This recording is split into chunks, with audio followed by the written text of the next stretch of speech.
biggest celebrations in the country that last for over a month. On the noon of Christmas Day, the Pope gives his blessings to a crowd that assembled at the Vatican Square.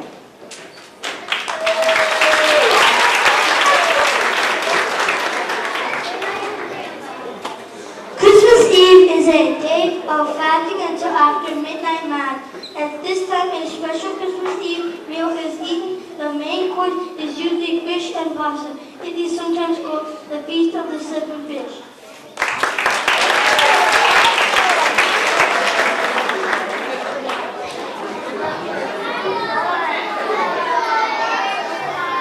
In Italy, children wait until the Feast of Epiphany in order to get their presents.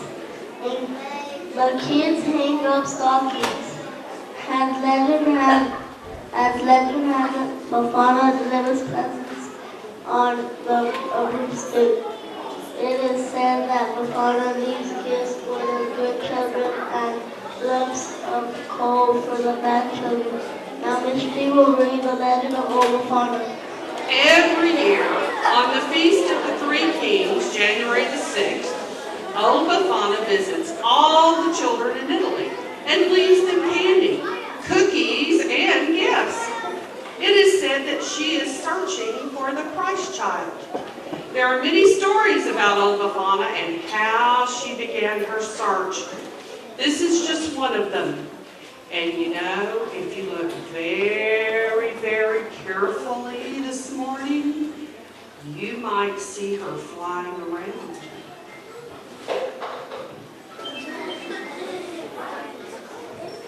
In a small house on the outskirts of a small village in Italy lived old Befana.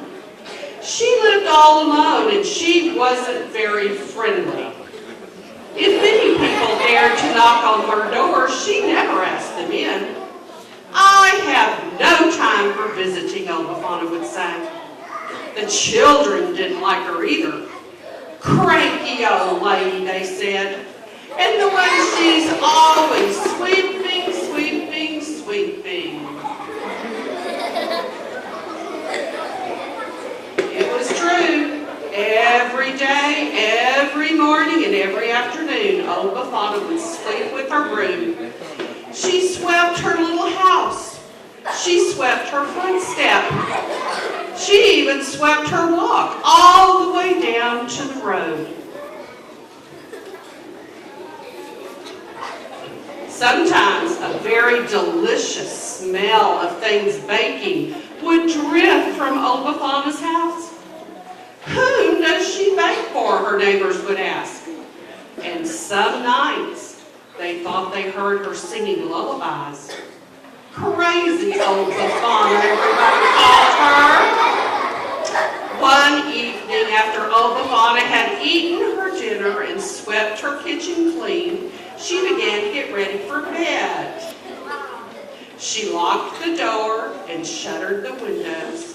Then she climbed into her bed, blew out the lamp, and fell asleep. In the middle of the night, old Befana woke up. The room was so bright. "How can that be?" she asked. "My lamp is out, my windows are shuttered, but still my house is filled with light." She got out of bed and crossed the cold floor. When she opened the shutter, a sudden burst of light poured through the room. In the eastern sky, she saw a brilliant star, which seemed to grow before her eyes. "Oh," said old Befana, closing the shutter as tightly as she could. "How am I ever to get my sleep when the dark has turned to day?"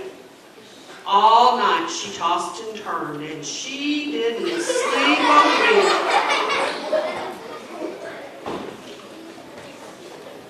At dawn, old Befana got up and dressed. She ate her breakfast, and then she took her broom, as she always did. Every day, every morning, every afternoon, she swept her little house. She swept her front porch. She swept her walk all the way down to the road. When she neared the road today, Old Bafana stopped and listened. Why, she heard bells tinkling. It's probably just the wind, she said. Sweep, sweep, sweep. Again, she heard the bells. It's probably just the birds singing.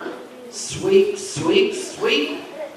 Once more, she heard the sound. My old ears play tricks, she said. Sweep, sweep, sweep. Suddenly, over the hill, came the most glorious procession old Bafana had ever seen. Camels, horses, elephants, and people. Oh, it was a splendid sight. Halfway back rode 3 royal men dressed in jeweled robes, wearing crowns upon their heads. The procession stopped. The 3 kings got down and came up to a frowning old Bafana. Please, said one of the kings in a royal voice, is this the way to Bethlehem? How can I say, said old Bafana, I've never heard of it. And she began to sweep. We're searching for the child, said the second king. Do you know of him? There are many children, said old Bafana, sweeping still. But this one is a king, said the third. I know nothing of royal manners, she said. Well, our books have told us, said the kings, that when a bright new star appears, the child king will be born in Bethlehem. The star I have seen, said old Bafana. It kept me awake all night. Now, if you will excuse me, I have work to do. The procession started up again. Old woman, called a boy who was leading a camel by, you should come with us. This child, this baby king has come to change our world. He comes for us, for you and me. He comes for the poor. We're bringing him gifts. Old Bafana paused. She watched the procession wind down the road. A child king, she muttered. Bethlehem, sweet, sweet, sweet. Coming to change the world? Coming for the poor? Well, heaven knows old Bafana is poor. Sweet, sweet, sweet gifts. Only a child? Old Bafana went back into her house. Perhaps I should go to see him, but what do I have to take him? She put down her broom. She got out some butter and sugar and flour, and she blew on the fire and added some wood, and she began to sing. She baked all day. She didn't even sweep that day. It was almost dark when she finished. Then she filled a basket with cakes, cookies, and candy she made.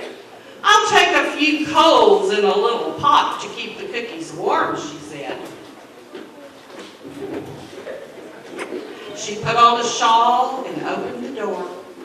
And I'll take along my broom to sweep the room clean, for the baby king's mother will be very tired. Old Bafana stopped. She hadn't swept all day. It won't take me long, though, she said. She put down the basket and began to sweep. She swept her little house. She swept her front step. Why, she even swept her walk all the way down the road.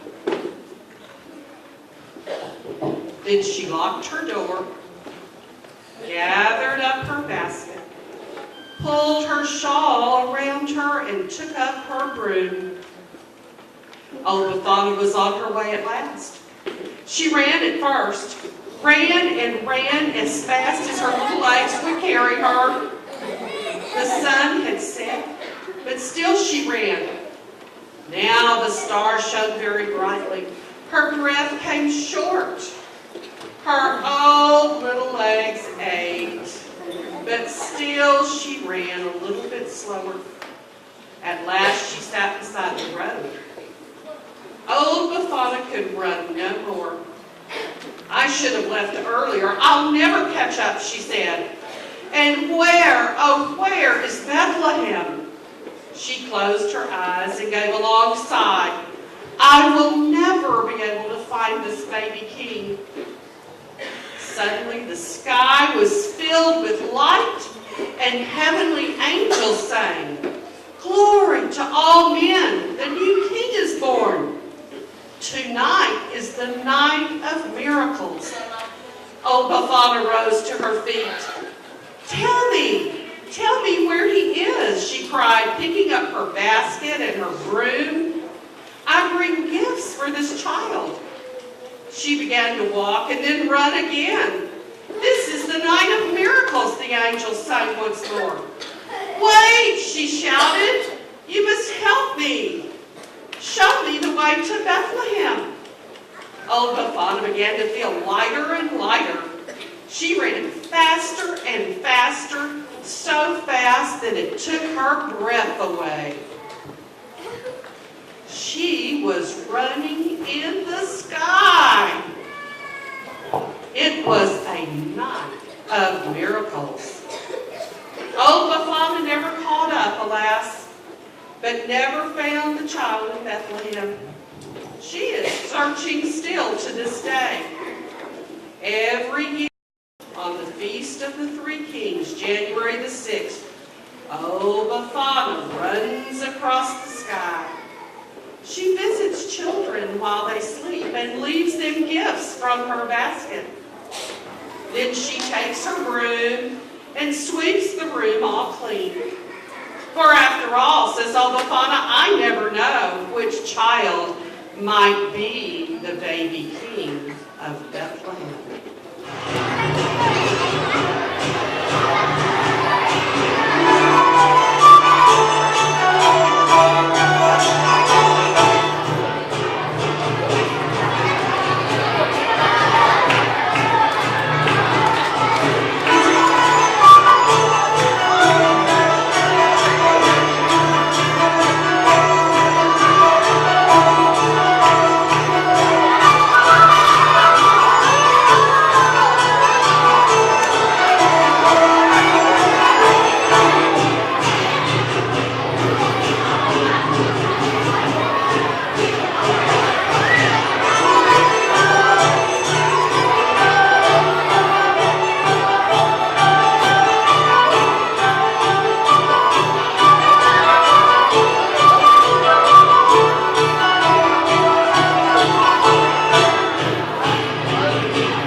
Long ago in China, the Jade Emperor thought he needed to find a way of keeping track of each year, so he decided to make a zodiac.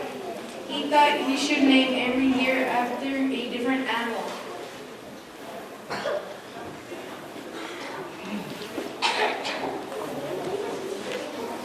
But there were so many animals, the Jade Emperor could not decide which one should be first. So he decided to have a swimming race to help him choose. The Emperor invited 13 animals down to the river state park. He needed to choose 12 animals for his zodiac.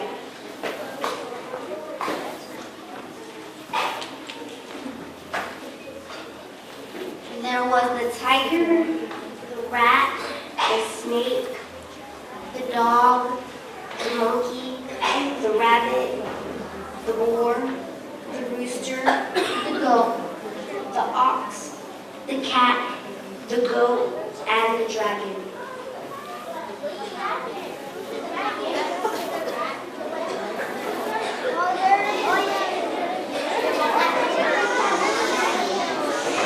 The animals lined up for the race. The emperor explained that the winner would be the first one to have a yearning after it. The cat and rat realized that their swimming was not good enough for them to win the race.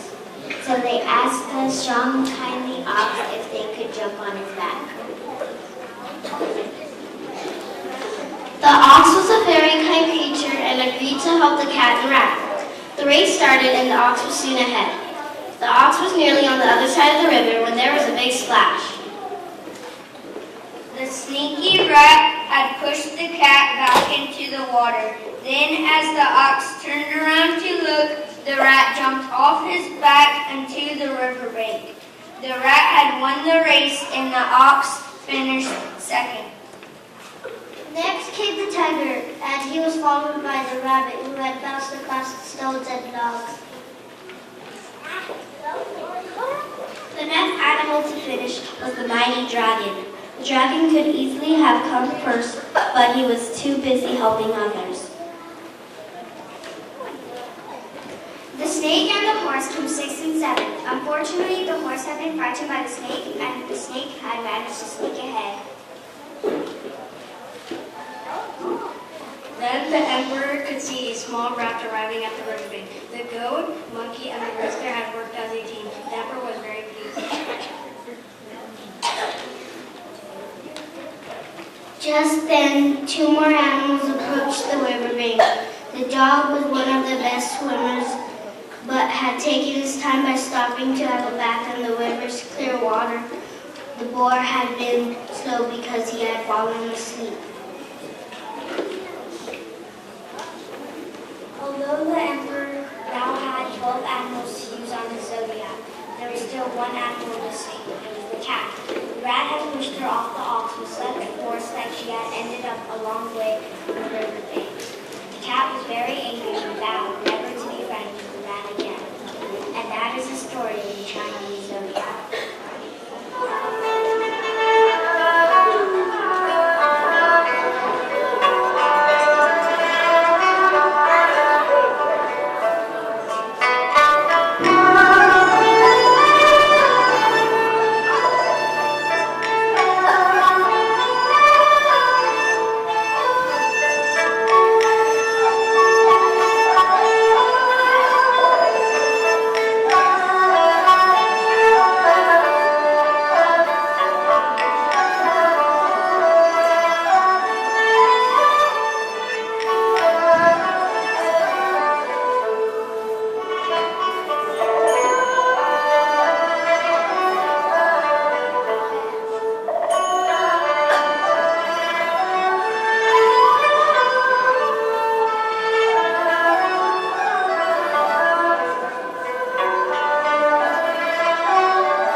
Good morning.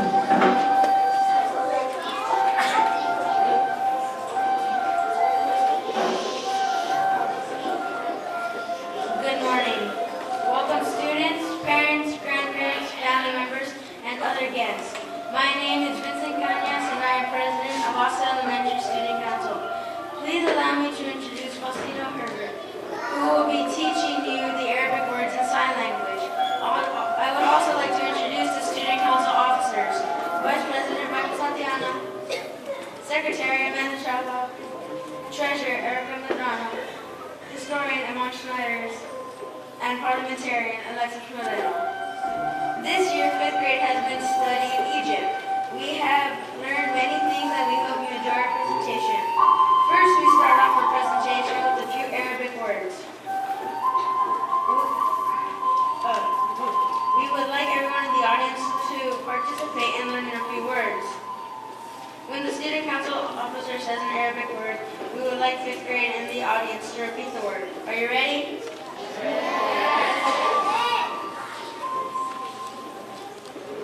This is how you say hello. Alon. This is how you say male friend. Sa'adim. This is how you say female friend. Saba. This is how you say no. La.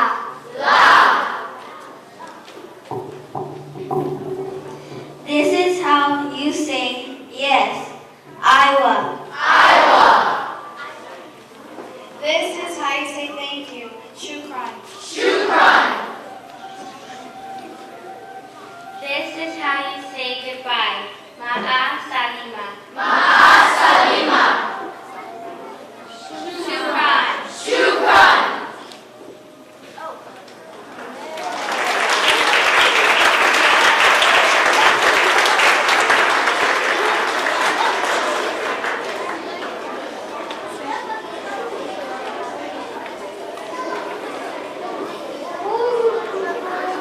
Next, I would like to introduce Sergio Gonzalez. He won a gold medal in the multimedia event at this year's Academic Olympics. Sergio's PowerPoint is a presentation of Egypt. Enjoy.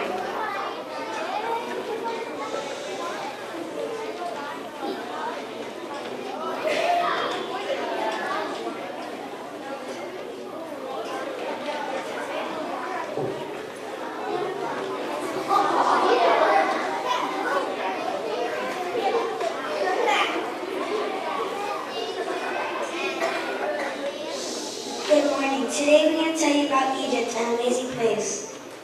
Egypt's flag was officially adopted in 1984. It has 3 stripes, 1 red, 1 white, and 1 black.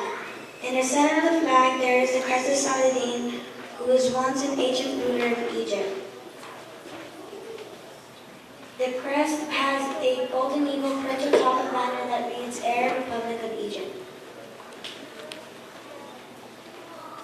The Great Pyramids of Giza were built in 2250 BC and were made out of more than 2 million stone blocks. The ancient Egyptians buried many of their pharaohs in the desert hills across the river from Luxor. Some pharaohs were also buried in the pyramids of Giza. Those pyramids are over 4,000 years old.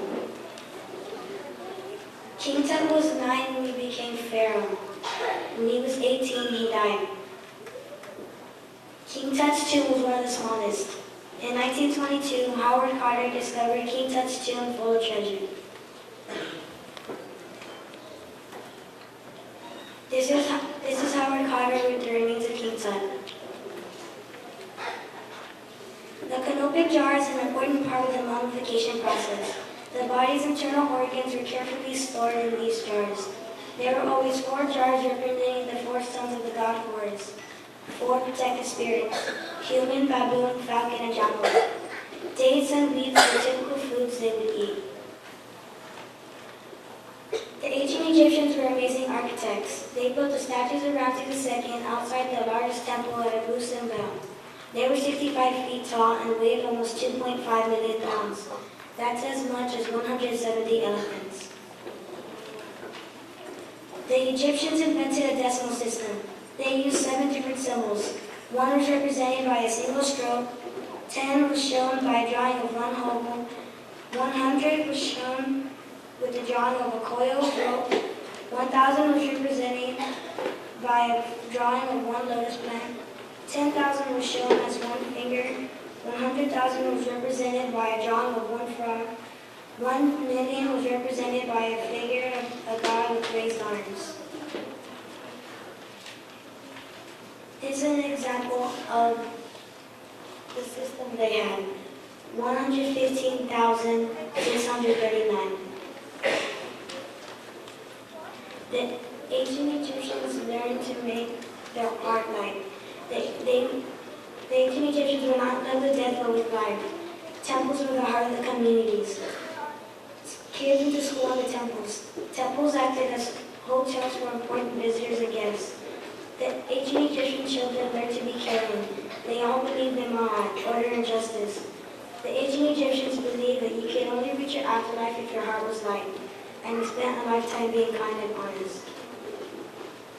This is where we located our information about Egypt. These are excellent websites and books. We hope you enjoy learning about Egypt, an amazing place. Thank you. Shukran.